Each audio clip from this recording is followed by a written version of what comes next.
have once again reached the end of another year, and the end of the year always seems to bring about a time of reflection, thinking about the year we just had, about the things we've done, about the things we've been through, about lessons we've learned, just a time of reflection all around. And it's kind of been a while since I've done one of these. I think the last time I did one was probably like 8 years ago. So, if I remember right, so I'm like, that's crazy to think about. That's just how much time flies, my dudes. So, I thought it would be fun to do a 22 things I learned in 2022 kind of video. Am I committing to doing one of these every year? Hell no. But for this year, I felt like, I kind of feel strongly about it this year, so I'm going to. And here we are. So, some of them are serious and deep, some of them are ultimately kind of silly, but they're still legit.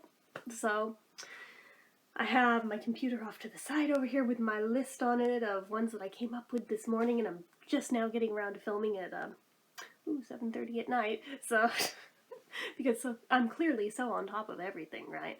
But yeah, I'll probably be done with a lot of jump cuts, so I'm not just sitting here thinking about what all am I going to say about each thing. I'll think about them in between and then hit record. So, the first one is I really learned my self-worth this year. And for me, that's huge. Because as somebody who has pretty much her entire life dealt with buttloads of self-loathing and just pretty much was made to feel useless and worthless pretty much my whole life, be it from bullying in schools, being it from narcissistic abuse from parents, be it like all sides, all sorts. Pretty much my whole life I've kind of felt like I'm just the scum of the earth and not worth shit. But this year I think I finally came to terms with otherwise, and that feels honestly huge for me to say. Because as somebody who really thought that I didn't have any kind of worth ever, and finding out that not only do I apparently have quite a bit of it, and apparently one little person who didn't even think that much of herself in the first place can make a pretty big difference when she puts her mind to it. It's honestly been life-changing finding out. Now, I can't go into all of the details of that currently at this time. At some point when all of the details of it are wrapped up, maybe I'll be more ready to talk about it. Some of you guys know about it. Some of you do. But for those who don't, you'll be filled in eventually, probably. But the ones who do know, it's going well. It's going very well in my favor. Just saying. But anyway, yeah, it just absolutely mind-blowing finding out. Apparently, even somebody as small as me, be that figuratively, literally, however I want to look at it, apparently can make a shit ton of difference and get like entire systems overhauled. Holy crap. And finding out through therapy, finding out through all sorts of different means that apparently I do hold quite a bit of value on this planet. Who knew, right? I mean, I guess some of you guys probably did know, and I just didn't see what you guys were seeing, but I think I'm finally starting to see it. Well, it's a good thing I'm double checking these on the camera, since apparently I would have lost one of these. And good thing I made that list earlier, because I would have been really mad if I had lost all of that and not been able to remember what the hell it was I had there later.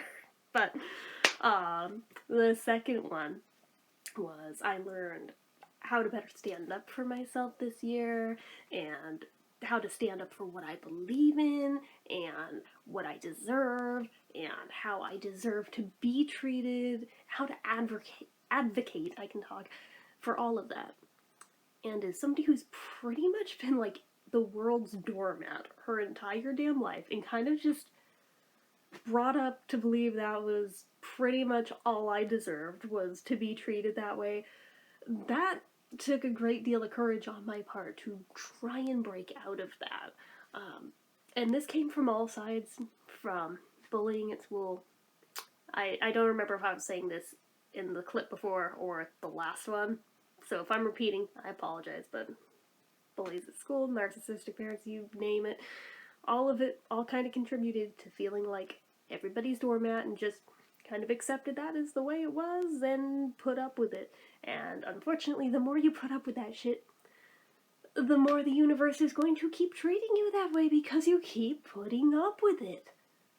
So shocker, when you start to stop putting up with it and you start to push back and start to actually fight for what's right and for how you should be treated versus just all the crap that gets dished out to you because that's how people are used to treating you. Oh yeah, there's pushback at first, but it does start to shift and change. They may not be thrilled about it because now they don't have their easy doormat anymore, but, you know, you gotta do what you gotta do, and you gotta stand up for what's right. I also definitely learned a lot about when to remove myself from really bad, really toxic situations. And this applies to more than one area of my life. And this one, again, some of you can read between the lines and know exactly what I'm talking about right now, of what I had to walk away from. But it also applies to multiple things that happened, some of them overlapping the year before, but I mean, I'm kind of lumping it in as a lesson that I really solidified and learned this year of, you know, you have to know when to cut your losses and when you have to stand up for yourself, when you need to get yourself the hell out of there for your own well-being, be it mental, be it physical, be it spiritual. However, you need to know where your boundaries are and not let people just walk all over them. Kind of piggybacking off of that, just learning the value of being able to tell people no. And again, that sounds so basic, but again, it kind of goes with having been everybody's doormat for so freaking long that, like, just by default, you get used to just wanting to be agreeable. You want people to like you, so you just, like, agree to anything and everything because you just want to be liked. Ultimately, sacrificing your sanity and your well-being for it. Learning when to put up the boundaries and say no for your own well-being. Oh my god, that is so important. And it's hard. It is really hard to retrain your brain into that. Because we don't instinctively want to tell people no. Our society has programmed us to really not want to. But, you know, sometimes maybe you'll feel selfish, but at the end of the day, for your well-being, it's more important. It's more important. If people don't like that, fuck them. Fuck them. So this one kind of like sounds like an old adage, but honestly, yeah, I've heard the saying my whole life, but it really solidified of just how true it is of when God closes a door, he opens a window. I don't care if you're religious or not, just that saying itself. You can view it as like any higher power. You can view it as the universe. You can view it as whatever the hell you want. The powers that be. But just saying. One thing ends, but then, okay, you pivot and now this other opportunity, because that other thing just ended, now you're open for that.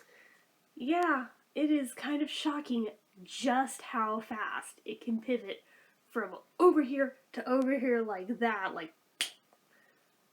honestly shook at just how fast things were able to turn, because honestly I was terrified, even though I am the one who was the one who closed the damn door. I had to. Going back with the having to learn when to walk away and get out of toxic situations, yeah, amazing just how quickly finding out that, alright, I slammed that door shut, deadbolted it, boarded across it, it is never opening again. Oh, but look at that. Like, almost instantly, here is a perfectly good opportunity, window open and shining, little birdies tweeting upon it. Like, literally within a 2-week span, I kid you not, that instant. And it happened on more than one thing this year, and it was, like, pretty close to instant on all of them. So it's one of those things of just learning to trust and believe in that, alright, it's scary right now, but just trust it's going to work itself out. One way or another, it's going to work out. Because if it doesn't, it's not over yet. Just hang in there, it will work itself out. This one's a little bit depressing, but I mean, this one's more personal for me, but learn the lesson in that I don't apparently have to have a best friend to be linked to all of the time. The sky will not fall, the world will not end. It's been a little over a year of being a lone wolf, and honestly, I'm fine. I think I spent so many years being the loner kid anyway that I'm like, why were you so scared of this? Like, honestly, you kind of prepared your whole life for this. Yeah, I think I was very resistant to it, even though I knew in my heart of hearts when it was time to walk away. It was best for all involved, but, like, frankly, just finding out that, like, I think I was really resistant to it because of having been the loner kid all those years. I didn't want to be the loner kid again. It was scary to think about after having almost 20 years of finally not being it. I was really resistant to throw that away, but, you know, sometimes shit goes down that can't be repaired. So, it's like that. It's sad. Grieving went on, but came out the other side of it. I'm fine. I mean, do I miss having one? Yeah. Do I necessarily miss it being that person? Sometimes. But ultimately, do I know I'll eventually have another one again in somebody else? I'm sure of it. But do I right now? No. And that's okay. I think there's probably seasons in our life where we don't.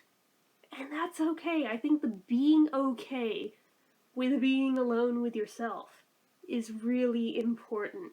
Because if you're constantly just clinging to things like that, even when they're really, really unhealthy and really need to be ended, yeah, you have to learn when it's time to walk away and how to be okay with yourself after the fact, and in being alone, in healing, learning the lessons you need to out of the situation, and hoping for better moving forward whenever the new one comes along, you know? So, sort of similar to that one and the one before, is the lesson that, like, the end of something is rarely ever really, like, the end. It may be the end of that one thing, but it's definitely not the end of everything, no matter how bleak it feels in that moment. And oftentimes it's just the start of something even better. So, trying to keep that in mind, especially in darker moments, especially when it feels like it's overwhelmingly crushing in on you, it's really important to keep that one in mind. I think on some level I knew this one, but, like, really finding out the fullest extent of it this year firsthand. But, like, learning just how much that there is really a lot of strength and power in numbers. Again, if you know, you know. The rest of you will have to wait. But if you know, you know. But yeah. So I also learned that it is okay to reach out for help when you need it. Logically, I knew this in theory, but putting it into practice, that's a whole other thing. So, yeah, that there's no shame. There's no shame in reaching out for help when you need it. honestly, it's much better that you reach out for help rather than suffer in silence. Kind of piggybacking off of that one, I've really learned how to be nicer to myself and to show myself much more grace in pretty much all areas, which again, for me, that is hard and that is huge that I've even come as far as I have. Of course, there's still a process. There's still more work to be done. But I mean, even the progress that there's been so far, for me, that's massive. I've really, especially in this year, learned to come to terms with how my body has changed in like the past handful of years, and that, yeah, you know what, it is probably never going to be the same size or shape that it was even like 5 years ago, ever again. And I have to remind myself, yeah, you know why? Because you had a fucking eating disorder. And you finally came out the other side of that. So, yeah, a few pounds could be shed in a healthy way, but ultimately, far closer to like the healthy range right now than I have probably ever been. Like, I'm just like a hair over the top end of it. It's like, if I lost like 5 pounds, I'd be right back into the actual correct range. So it's like, okay, that's doable, but yeah, trying to come to terms with it being okay, though, mentally, in here. As somebody who's literally never in her life had like a healthy relationship with food, yeah, that's one of those things where it's just like, man, I've come a long way. Given like, it really, especially even just as recently as a few days ago, was big slap in the face, like ice water to the face, wake up call. When one of my cousins was like posting pictures from when we were kids of like different Christmases and things, and some of the ones she posted with me were like from the height of the anorexia years. Like, my arms were literally about this big around. I am not even joking you. I was horrified looking at these, and yet I also remember living that in that moment and thinking that looked good. Like, you guys, I'm sure, have heard of Eugenia Cooney. Yeah, it was like that. It was like that at one point in time. Yeah. So I've come a long frigging way, alright? So, the fact that I've gotten to a point where not only I've physically come this far, but mentally getting pretty okay with the fact that, you know what? You're never going to be that small again. And that's a good thing. That is a good thing that you're not going to do that. Like, you weren't supposed to be that small in the first place. So, I've really learned to never write anything off as impossible. No matter how big, no matter how crazy it sounds, like, literally anything. Where there's a will, there's a way. Yes, I'm looking at my notes because I like how I wrote it out. And you can manifest just about anything if you think outside the box, if you put in the hard work, if you make all those connections, and if you get comfortable with being outside of your comfort zone. Like, you would be shocked at like the life-transforming power of doing those things. It's really been a crash course this year in learning that no matter how well laid the plans are in any area of life, you could have it planned out to the freaking letter. Life is going to happen, and life is going to derail it every damn time. It's like an unwritten law of the universe. So the key is, how exactly will you handle it when that happens? And how you'll handle trying to get back on track when it does. Because there's very clearly a right way, and there's a lot of wrong ways. So it's just a matter of how will you handle those situations. I learned just how much you can totally retrain your habits. Like, as much as it feels like they're set in stone, they're not. Habits are actually very malleable if you put in the time and the effort to changing them. It may not be perfect all at once. You may have times when you backslide, and that's okay.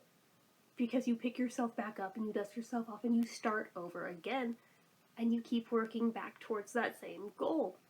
And you'll get there, and eventually you'll retrain your brain into whatever the new version of the habits are. And you'll probably find that your brain even starts to prefer the new version of it because it'll make a new groove in your brain where now this is the comfy version of it.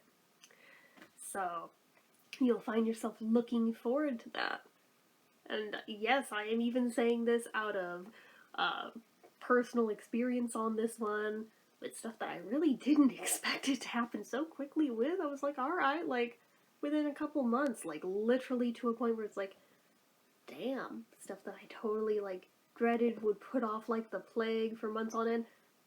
I chip away every morning and I look forward to it now. So there's that. So, skills you thought you lost through lack of practice, lack of doing them, life happened, you just didn't do them for the longest time, and then you try and pick it back up one day and you're like, oh my god, I'm so rusty, like, how did I get this bad at it now? Oh my god, I could, like, never even get back where I was. Pump the brakes on that. Throw yourself back in. Even if you feel like you are starting back from square one or even like negative square one, even if you feel like you are worse now than you were when you started, no. Throw yourself back in. Because your brain and your muscle memory will kick in, and it won't even take nearly as long as you think it will to happen. And when it does, you're going to be shocked at how fast it not only comes back, but you might even start to eclipse where you were in the first place before you went on your hiatus of however long. Again, totally speaking from experience here, and I am really quite shook. But I'm really, really pleased and happy with it. So for as much hurt and as much negativity as we constantly see flooded everywhere in the world, there's still plenty of genuine good in this world, too. You just have to retrain your brain and open your eyes to seeing it. Because it really is everywhere, if you're open to looking for it. Okay, here is like the big one, at least for me. The really, really big one, even though it's basic. Progress, not perfection. Oh my god. Like, it sounds so basic, but you know, we get so hung up on perfectionism that like we look past all of the gains that we do make and we start kicking ourselves and tearing ourselves down and we hold ourselves back instead of celebrating the progress that we are making. Retrain your brain to focus on the progress, not the perfection, and again, it is life-changing when you start to do that. Okay, a lot of these got pretty heavy, so here's a silly one for you, but like, it was legit for me, the thing that I did learn this year, the hard way. I found out firsthand that getting egg whites directly on the skin of my hands will not, in fact, give me instant salmonella and make me die. Yeah, I kind of had like a lifelong phobia of cracking eggs because I was so scared of the potential of getting any on me because I was so convinced I would like get salmonella and specifically die. And I've like been trying my damnedest this year. Like originally I had like a plan of trying to teach myself to make like a new thing, like an edible thing every week. So by the end of the year I'd have 52 things I can make. I literally got stuck on the first one for most of the year. I was literally just trying to learn how to make a freaking sunny side up egg. That is not even that hard of a thing, especially in hindsight now that I know how to do it now. It took me a good portion of the year to figure it out, okay? Like, cooking is kind of my Achilles heel, so I was like, you know what, let's work on that this year. Let's freaking work on that. And yes, I'll be rolling this over into next year, working on it some more now that I got over the hurdle of the one that held me back most of this year. Let's try again. And no, we're not counting it towards next year's 52 either, but got to where I could kind of sort of do the thing. Wasn't great at it, but was kind of sort of doing it. And I was like doing it like maybe once or twice a week, really trying to like hone in on it, like perfect it before I moved on. Till one day the worst happened. And I tried to be fancy about it because my dad said, you should try cracking an egg with just one hand. I should not have done that, because when I did that, all I ended up doing was smashing it in my hand, and now it was all over my hand, and now there's eggshells in the pan, which felt like the end of the freaking world to me in that moment. And I had no choice but to fish out the eggshells from the egg, because I still wanted my food. But it was already on my hand. The worst had already happened. So I was like, fuck. So, fished them out, threw them away, scrubbed my hands in the sink, went on about my day. I was fine. I lived. I'm here to tell the tale. I'm sure a lot of you are rolling your eyes laughing at me, like, really? Really? Yes, really, I was that freaked out about it. And now it's like no damn big thing. Now that I see that, oh yeah, just like wash it off and move on. Which seems really obvious in hindsight.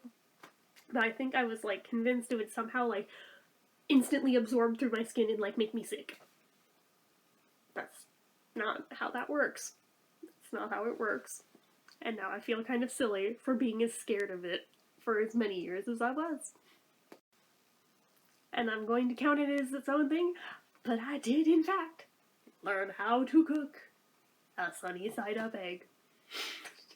I learned how to make all of 2 things. Here, the other one was a freaking milkshake that I filmed for you guys. But that's 2 things. I'm just behind by 50. Yeah, we're gonna just reset that goal and try again next year. But, learn 2 things. But I've gotten to the point where I can even do it the fancy way and put 3 eggs in one pan and cook them at the same time and not break any of the yolks as I transfer it to a plate.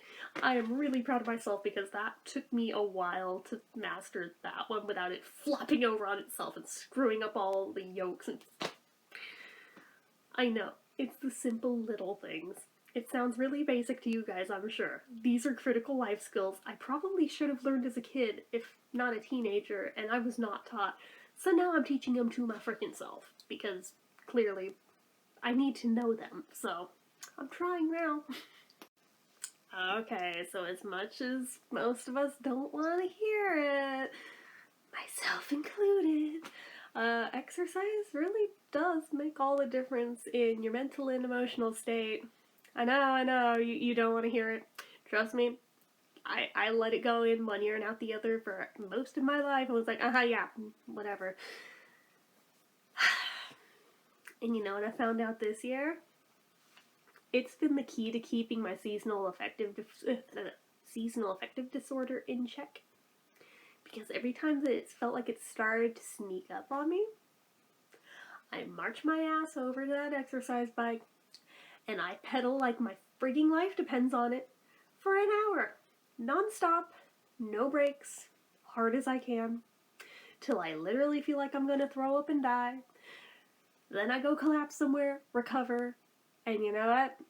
Usually I think that endorphin rush is enough to like snap my brain out of it, just long enough to get over the hurdle and keep going on about my life with my day as if nothing ever happened.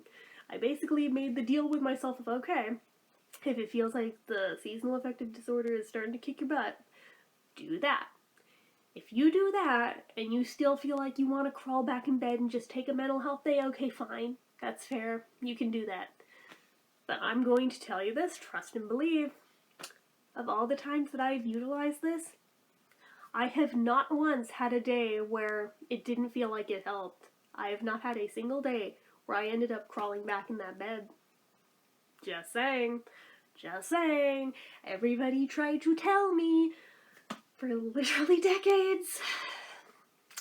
And I should have listened a hell of a lot sooner, but better late than never. So I'm telling you guys so that maybe some of you who've been resistant to hearing the truth, you know, I probably resisted it harder than anybody, but like, honestly, it does help. It helps like crazy. not just with that type of depression, but even just like generalized depression too. It does help with like keeping things a lot more even keel. So even if you don't want to hear it, you might want to try to force yourself to do it when you feel really shitty, because I think you might find that it does help. So this one is another big one. Self-care is not selfish. Don't let anybody convince you otherwise. So this one, I can't believe I am the person saying it, but I'm gonna say it regardless of what anybody else thinks. Take the damn selfies. Just do it. Even if you're not a fan of how you look, just do it. Because I'll tell you one thing, you will never be as young as you are again today the whole rest of your life. And there is going to come a day when you're going to want to look back. Like, any older photos like this, you're going to wish you looked like you did today then. And you'll kick yourself for not having more photos than you do. And you may say, nope, I won't. I hate how I look. That's never going to happen. I'm with you. I'm right with you in that boat. And you know what? I've also been on the other side of this too, being like, damn, kind of really wish I had taken more pictures in like my teens and 20s. Really kind of wish I had. But I didn't. So all I can do is do more of them now, so that at least when I'm further down the road looking back, at least I'll have these. And don't let anybody make you feel like you're being vain or like you're being full of yourself. Fuck that. Fuck that. Fuck that negativity. You don't need that negativity in your life. Like, screw that. Screw that. You don't need people in your life who harbor that kind of negativity. And finally, unapologetically do what makes you happy. Obviously, as long as it's not hurting anybody else, but life is just too damn short to deny yourself joy in any aspect. So frankly, you know what? Fuck societal standards. Fuck what anyone else thinks. Just do what makes you happy. Because tomorrow's not promised to anybody, so you know what? Do what makes you happy now. Do what makes you happy every day if you can. And I think that about wraps up 22 things I learned in 2022. So, what are some things that you learned this year? Feel free to leave them below in the comments. And as always, you know what to do. If you like this video, go ahead and give it a like. If you're not already and you'd like to be... Wow, I literally lost the train of thought. That's okay. If you're not already and you'd like to be, click subscribe, hit that notification bell icon so you never miss an upload, leave comments down below, make sure you're following my social media accounts, my Facebook fan page, my Twitter, my Instagram, my eBay, my Reddit, everything and more. It's all down below. And if you like what I do here on this channel and you'd like to help support it, the donation link, as always, is down in the description. Anyway, guys, until next time, see ya.